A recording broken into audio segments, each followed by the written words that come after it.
Tara, luto tayo ng pancit bihon gisado, guys. Yan mga recipe natin.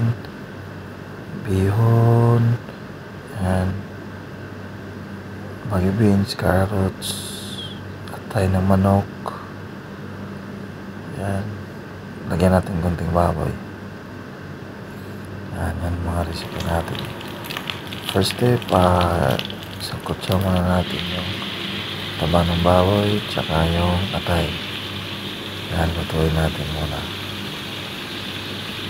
para maya set aside lang muna natin para pagluto na halo na lang. So ngayon, painit tayo ng mantika, lagyan natin yung bawang, onion.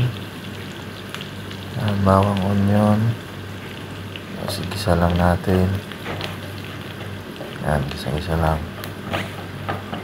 Tapos pagkatapos yan, lagay na natin yung carrots. Yan, carrots, tapos gisa lang, gisa lang. Sunod na natin yung bagyo beans. Yan, mabilis ang pancit bihon lang to mga idol.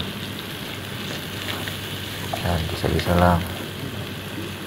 Sunod na natin yung cabbage. Yan, gisa ulit. Tapos yung baboy natin. Yan, luto na yan. So hindi na natin kailangan lutuin ng matagal kasi masisira yung mga kulay. Yan, lagay na natin yung bihon.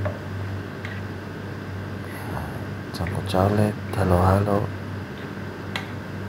Yan, nasa sa inyo na yan kung maglalagay kayo ng tuyo. Sa akin, nalagyan ko ng tuyo, paminta, asin, tsaka magic sarap.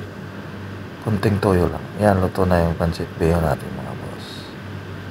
Ganyan lang kadali, diba? Bilis lang. Yan.